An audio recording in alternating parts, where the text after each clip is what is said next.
Pour interview. Alors, Oui, oui, maximum. excusez-moi. Oui. Maximum. D'accord, maximum 30 minutes. Alors, nous sommes très heureux. Si on peut faire un peu moins, c'est mieux. Oui, d'accord. Nous sommes très heureux de rencontrer avec Monsieur Hubert Vertein, qui est spécialiste des affaires internationales en France. Alors, je suis très ravi de vous rencontrer encore une fois depuis un an et que j'aimerais présenter de vous à notre auditeur téléspectateur. Pourriez-vous exprimer un petit peu quelle fonction a-t-il la Fondation François Mitterrand et votre rôle à jouer? Alors, la Fondation Mitterrand est une fondation historique qui a été créée à la demande du président Mitterrand avant sa mort. C'est lui qui l'a décidé, c'est lui qui a fait la composition du conseil d'administration. Et le but de cette fondation n'est pas politique au sens politicien. C'est un organisme qui doit rassembler les informations, les documents, certaines archives sur l'activité de François Mitterrand, sur sa vie et sur son action en tant qu'homme politique et comme président. Voilà ce que fait cette fondation, qui organise des expositions, qui publie un bulletin. Et l'an dernier, en 2017, comme c'était le... Oh, pardon, excusez-moi, vous corrigerez. Oui. En 2016, oui. Comme c'était l'année du centenaire de la naissance de François Mitterrand, cette fondation a organisé beaucoup de manifestations et de colloques et d'expositions. Et moi, je suis président de cette fondation, qui était présidée d'abord par Roland Dumas, puis par Jean-Louis Bianco, puis par moi. Alors concrètement, pour savoir le statut de cette fondation, est-il comparable avec d'autres organisations comme Chatham House en Angleterre, ou alors CSIS ou de... Non, ça n'a rien à voir. Ça n'a rien à voir. Ce n'est pas un think tank. C'est juste une fondation historique concentrée sur l'action de Mitterrand. Et moi, tout ce que je déclare quand je suis interrogé par les médias français ou internationaux, tout ce que je dis sur la vie internationale, mes livres, mes interviews, ce n'est pas en tant que président de la Fondation Mitterrand, ça n'a rien à voir. Quand je parle, c'est en tant qu'ancien ministre et expert des relations internationales. Donc la Fondation François Mitterrand, ce n'est pas un think tank, elle n'intervient pas dans les débats d'aujourd'hui. Donc elle est concentrée sur l'action de Mitterrand dans sa vie et en tant que président. C'est un organisme, on va dire, historique. D'accord. D'abord, je vous pose une question. Comment évaluez-vous la relocalisation de l'ambassade des États-Unis à Jérusalem par le régime Trump? Je pense que le président Trump est complètement aligné sur la droite israélienne, le Likoud, et même les partis qui sont à la droite du Likoud, c'est-à-dire les ultranationalistes et les ultra-religieux. Ça, c'est sa ligne. Il ne cherche pas du tout à régler le problème. Ce n'est pas son but. D'autre part, il est orienté dans ce sens par sa base électorale aux États-Unis, ce qui est la seule chose importante pour lui. La réaction du monde extérieur, ça ne compte pas pour lui. Ce qui compte, c'est sa base électorale. Et dans sa base électorale, il y a beaucoup de protestants fondamentalistes, qu'on appelle les évangélistes, ou même les sionistes chrétiens, et qui ont des positions absolument radicales sur la question du Proche-Orient. Donc il faut comprendre la décision de Trump comme étant quelqu'un qui se dit « je fais un cadeau à mon électorat ». Les réactions du monde extérieur, ce n'est pas important. Et les Arabes sont tellement faibles et divisés, les Palestiniens sont tellement faibles, que tout ça n'a aucune importance. Ce n'est pas du tout quelqu'un qui cherche à régler un problème. Voilà. Donc c'est un exemple de fait accompli de la part du président Trump, comme on en voit sur d'autres sujets, le climat, l'Iran, etc. Je vous pose deux questions. Que pensez-vous de sortie de l'accord nucléaire iranien du régime Trump? Je pense que la décision du président Trump concernant l'Iran est une très mauvaise décision, à tout point de vue. il faut se rappeler le raisonnement du président Obama, qui était très intelligent. Quand Obama avait été élu, il avait constaté qu'il y avait une politique sévère de sanctions contre l'Iran, qui était très dure pour le peuple iranien, mais qui n'avait pas d'effet sur le programme nucléaire iranien. Et d'autre part, des extrémistes, des faucons, Hawks, qui recommandaient une guerre totale contre l'Iran. Obama a dit c'est un choix absurde. Notre objectif, c'est que l'Iran arrête le programme nucléaire. Donc il a concentré ses efforts. Et il a obtenu l'accord sur l'abandon par les Iraniens, au moins pendant 10 ans, de leur programme nucléaire. Pour obtenir ça, Obama a dû convaincre ses alliés, qui étaient plus ou moins réticents. Et en Iran, c'était combattu par les Pasdaran, parce que les Pasdaran préfèrent une situation dans laquelle l'Iran est encerclé et menacé par l'Occident, ça justifie leur dictature. Et aux États-Unis, c'était combattu par les républicains déjà, et tous ceux qui étaient contre Obama. Malgré ça, Obama a imposé cet accord.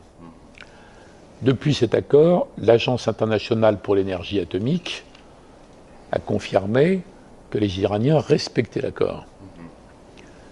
Donc Trump a décidé de sortir de l'accord pour des raisons totalement mensongères, totalement illogiques, totalement irrationnelles. Il a parlé du terrorisme iranien. Aujourd'hui, c'est faux.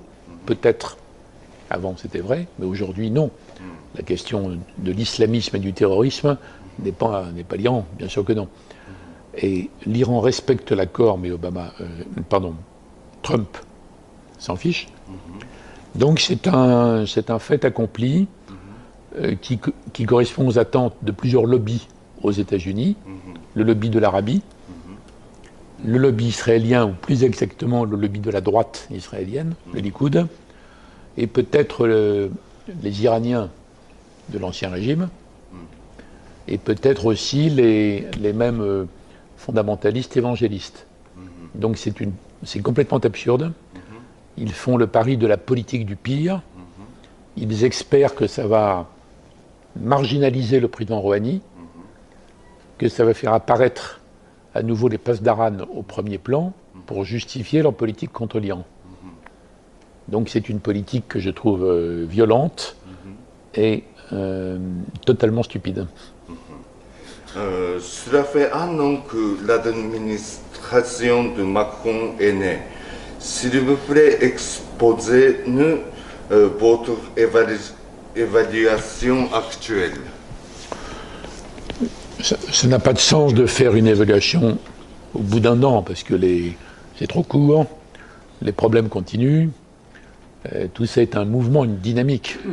Alors ce que l'on peut dire simplement, c'est que quand le président Macron a été élu, il a montré qu'il voulait une politique étrangère plus réaliste, très ambitieuse pour la France et pour l'Europe, et plus réaliste. Donc il a abandonné des positions de principe qui étaient défendues par Sarkozy, Kouchner, Hollande, Fabius, pour avoir plus de marge de manœuvre. Ça, c'est le premier point. Et on a vu qu'il a commencé à parler avec tout le monde, de façon très directe, très dynamique.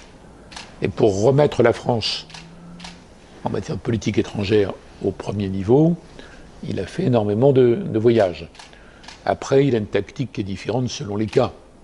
On voit que, par exemple, avec Trump, comme personne au monde n'arrive à avoir une relation normale avec Trump, c'est impossible, il a décidé d'utiliser l'amitié. Donc il a mis en scène une amitié personnelle. Ça n'a pas donné de résultat, mais on ne peut pas le critiquer parce qu'il a essayé. Il faut essayer quelque chose. Voilà, donc on en est au début. Politique très ambitieuse, très réaliste. Il parle à tout le monde.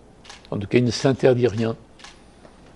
Si un pays ou un dirigeant est un élément majeur d'une solution, il va parler avec lui. Donc il ne va pas adopter d'attitude, on va dire, morale, médiatique à usage interne. Donc ça, c'est un changement important par rapport aux 15 années écoulées. Maintenant, on n'en est qu'au début. Comme le président Macron impressionne tout le monde par son élection, son intelligence, son ambition, ses capacités, son dynamisme, ça recrée une attente énorme. Et donc beaucoup de gens se disent, mais que va faire la France sur tel ou tel problème ? On verra. Donc on ne peut pas aller au-delà aujourd'hui. D'accord. Alors, ensuite, nous parlons un peu, retournons un peu la sécurité internationale dans le monde politique. Alors, vous avez dit tout à l'heure, la Fondation François Mitterrand n'a pas le rôle à jouer dans le monde actuel, c'est historique. Mais j'aimerais savoir, pour l'auditeur, pour faire savoir nos auditeurs, téléspectateurs, comment ça fonctionne la politique française à l'échelle internationale. Est-ce que, comme vous avez dit, le lobbying, l'arabe, qui viennent à Washington, et puis donc, comment ça fonctionne la politique française à l'échelle mondiale, à Washington? La France a une politique étrangère très ancienne, très connue, qui remonte à plusieurs siècles. Mais dans la période contemporaine, c'est le général de Gaulle qui a redéfini la grande politique étrangère française. Et longtemps après, le leader de la gauche, François Mitterrand, a poursuivi une politique très semblable, en fait, en insistant plus sur l'Europe. Mais globalement, c'était une politique disons, d'engagement sérieux par rapport aux alliés, mais en même temps une politique indépendante. Et donc ça, c'est la politique étrangère française. Maintenant, la France, comme tous les pays au monde, elle doit s'adapter. Elle doit s'adapter aux réalités. Donc il y avait une politique étrangère française pendant la guerre froide. L'Est, l'Ouest et le tiers-monde. Depuis 25 ans, nous sommes dans une sorte de monde global. Et personne n'est capable de définir le monde global, parce qu'il est trop instable. Alors les idéalistes croient que c'est une communauté internationale. En réalité, non. Il n'y a pas encore de communauté internationale. Il y a un monde réel, avec des forces variées. Est-ce que c'est le choc des civilisations? Oui, par certains côtés, mais ce n'est pas une explication générale. Donc vous avez une situation confuse. Même le secrétaire général des Nations Unies, M. Guterres, parle d'une situation chaotique. Les États-Unis sont toujours la puissance numéro 1, mais apparemment, avec Trump, ils ont renoncé à organiser le monde sur la base des principes libéraux, qui étaient là depuis 1945. La Chine est le numéro 1 bis ou 2. Bon, mais elle ne domine pas le monde non plus. Elle a une influence régionale énorme, enfin bon. Est-ce qu'il y a un monde multipolaire? C'est même pas sûr. Parce que on ne sait pas si les Européens, ensemble, veulent faire une puissance. On n'est pas sûr. La Russie est une puissance qui a des moyens limités. Le Brésil et l'Inde ont des ambitions régionales. Et le Japon a un poids économique énorme. Et le Japon, pour des raisons que tout le monde connaît, est très prudent sur le plan politique. Est-ce que le monde est régi par le système multilatéral des Nations Unies? Oui et non. C'est un cadre, un framework. Mais ce n'est pas une explication centrale. Donc, le fonctionnement du monde est le résultat du rôle des États, des organisations, des grandes entreprises, d'organismes indépendants qui ont de l'influence, comme le jury Nobel ou le comité olympique, ou les grandes religions, mais aussi les terroristes, les mafias. Tout ça est assez confus, mais c'est le monde réel. Donc la politique française, elle est comme les autres. Elle essaie de s'adapter à ça. Et comme toutes les politiques étrangères, c'est très simple. La politique étrangère de la France défend les intérêts de la France. Et en plus, chaque fois que c'est possible, la France essaie d'aider à régler les problèmes qui se présentent en Afrique, au Moyen-Orient, au Proche-Orient, partout dans le monde, en tant que membre permanent du Conseil de sécurité. Et donc la définition générale n'est pas très compliquée. D'accord, merci. Alors ensuite, l'opération militaire alliée des États-Unis, et Grande-Bretagne et la France sur Syrie a été récemment accordée. Alors, qu'est-ce que vous pensez, quelle est votre opinion à exposer et puis quelle est la solution pour la guerre Syrie? Quand la guerre civile a commencé en Syrie, d'abord le régime a été très très violent tout de suite, parce que le régime a eu peur des revendications, même pacifiques. Au début, c'était des revendications démocratiques pacifique. Mais le régime a eu peur. Il a réprimé de façon très violente. C'est devenu une guerre civile énorme, terrible. Les Occidentaux, notamment les États-Unis et la France, ont cru pouvoir intervenir et renverser le régime pour mettre des démocrates syriens au pouvoir. Ça n'a pas marché. Obama lui-même n'était pas convaincu. Obama pensait que si on renversait le régime, en réalité, c'est les islamistes qui prendraient le pouvoir. Les Français pensaient qu'on pouvait mettre au pouvoir les démocrates, mais ils ne pouvaient pas agir tout seuls. Donc il y a eu plusieurs épisodes de contradiction entre les alliés, notamment après le premier cas d'usage de l'arme chimique. Bon, quand le président Macron a été élu en France, il était clair que les États-Unis avaient échoué et que la France avait échoué, et la Grande-Bretagne. Donc les Occidentaux n'ont pas réussi à intervenir utilement dans la guerre civile en Syrie.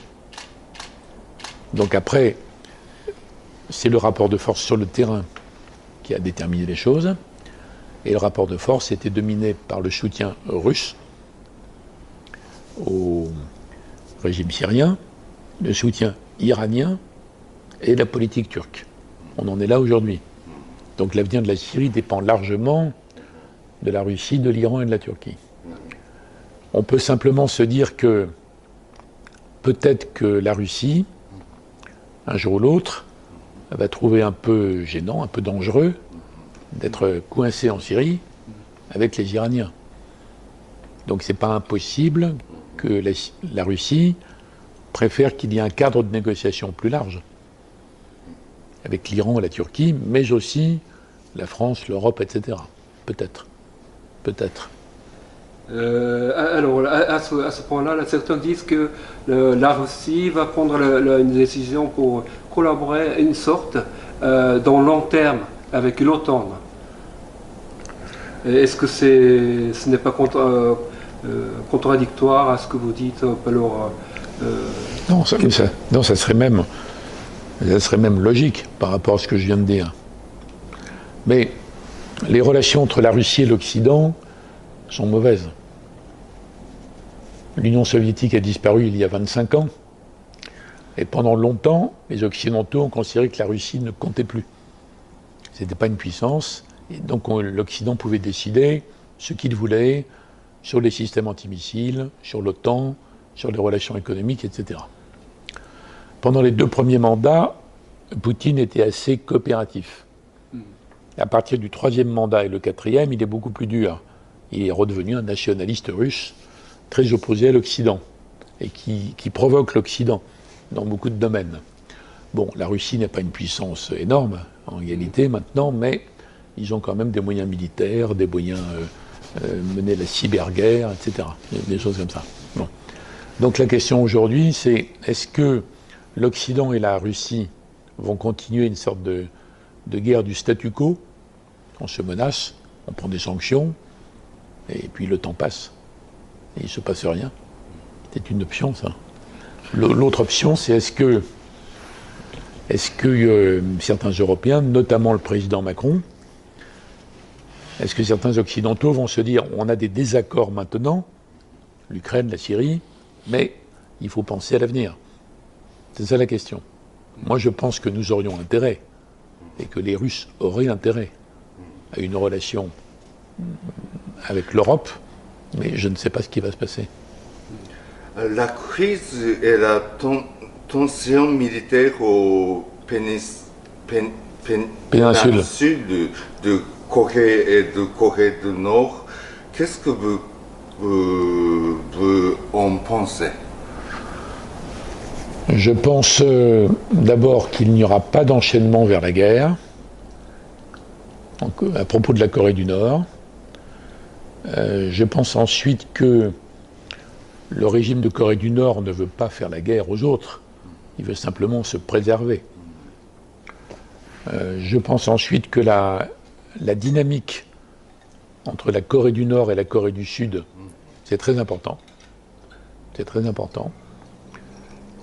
Et que les États-Unis veulent rester au cœur du système, mais c'est pas sûr. Et la Chine veut garder le contrôle jusqu'à un certain point, mais c'est pas sûr. Donc le plus important pour moi, le plus intéressant, c'est la dynamique entre Corée du Nord et Corée du Sud. Ensuite, je ne pense pas que le régime de Corée du Nord n'acceptera jamais l'abandon de l'arme nucléaire, parce que sinon il sait qu'il est mort. En revanche, c'est peut-être possible que le régime de la Corée du Nord, si on leur donne des garanties et une aide économique, accepte une réduction progressive, un calendrier Réduction de l'arme nucléaire. crise. Oui, une roadmap par étape. Oui. Mais je ne crois pas du tout à une décision totale, certainement pas. Alors, donc, moi, je pense que les pays d'Asie, dont votre pays, peuvent vivre avec cette situation. Et à mon avis, le seul antagonisme de fond à long terme, c'est entre les États-Unis, qui veulent garder le contrôle des océans, et la Chine, qui veut élargir son contrôle des mers de Chine. Là, un jour ou l'autre, il y aura un problème. Là. Ça me paraît à long terme plus important que l'affaire de Corée. D'accord. Alors, la dynamique entre deux pays... J'ai plus que 3 minutes. Hein. D'accord. Une dernière question. La dynamique entre deux pays, donc sud-nord de Corée. Alors est-ce que le Japon peut apporter quelque chose à cette dynamique? Ou alors, quel est le résumé? Vous voyez le résultat de la politique internationale de administration de Japon Abe? D'abord, je pense que du point de vue japonais, ce n'est pas inquiétant. Parce que la dialectique entre la Corée du Sud et la Corée du Nord, c'est progressif. Et la Corée du Sud n'a aucune envie de s'aligner sur le régime de la Corée du Nord. Aucune envie. Donc, si c'est un calendrier de stabilisation avec des étapes sur 15 ou 20 ans, c'est très bien pour le Japon. Après, pour rentrer dans le jeu, il faut que la Corée du Sud ou la Corée du Nord le souhaite. Donc le Japon peut être partie prenante s'il y a un accord avec la Corée du Sud. L'accord ne peut pas se faire avec la Corée du Nord, vous voyez. Ou alors le Japon peut jouer un rôle en essayant d'influencer les États-Unis. Vous voyez. Donc il y a un jeu subtil à mener qui est possible, mais je ne pense pas que ce soit inquiétant pour le Japon, au contraire. Mais est-ce qu'il dit le contraire? Au Japon, il y a beaucoup de soucis, il y a des inquiétudes. À l'échelle, donc, le débat national. Donc, oui. Mais c'est comme ça dans tous les pays démocratiques. Hein. Dans tous les pays démocratiques, les gens disent tout et le contraire de tout, et sont inquiets tout le temps, mais bon, ça n'empêche pas d'essayer de réfléchir de façon rationnelle. Oui. C'est une dernière question. Qu'est-ce que vous voudriez dire au plus possible par votre parole, amis, alliés, mais pas alignés? Alors, c'est une formule que j'ai employée il y a très longtemps, quand j'étais le porte-parole de François Mitterrand, Oui. et que on était questionné sur nos relations avec les États-Unis. On est alliés des États-Unis, on est dans la même alliance depuis 1949, même alliance. Bon. Mais certains jours on est d'accord, d'autres jours on n'est pas d'accord. Ça dépend des sujets. Et comme des journalistes un peu simplistes, ils disaient, mais alors vous êtes alliés ou pas alliés? Donc j'emploie cette formule qui est toute simple, en disant oui, on est des amis historiques. Le peuple français, le peuple américain, l'indépendance des États-Unis, Lafayette, il y a une histoire d'amitié. Après, on est alliés dans la même alliance. Mais est-ce qu'on doit être automatiquement aligné sur les États-Unis? Non. Il y a des cas où on peut être l'allié des États-Unis, mais pas d'accord avec eux. Le général de Gaulle a toujours été du côté des États-Unis dans les grandes crises internationales, comme Berlin ou Cuba, toujours. Mais il avait son indépendance. François Mitterrand a été d'accord avec les États-Unis sur beaucoup de sujets, mais sur beaucoup de questions comme le gazoduc russe, comme le Proche-Orient, comme certaines interventions extérieures, comme la guerre des étoiles, il n'était pas d'accord. C'est ça que ça veut dire. Donc c'est un mot qui a été inventé pour désigner la politique française par rapport aux États-Unis. Nous sommes amis, alliés, mais pas alignés.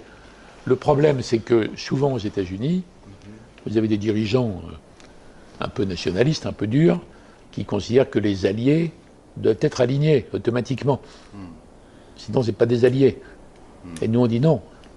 On est des alliés fidèles, mais il y a des sujets où on a notre propre position. Voilà ce que ça veut dire. Je pense que ça reste une très bonne formule pour la France. Et je pense que toute l'Europe devrait être comme ça. Oui, d'accord. Est-ce que ça s'applique à la politique japonaise aussi, par rapport aux États-Unis?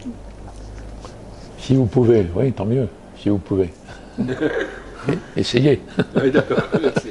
Allez. Bon, alors on va terminer cet entretien. Merci beaucoup, Monsieur Hubert Verdin, d'accepter notre entretien ici. Là. Merci. Merci beaucoup.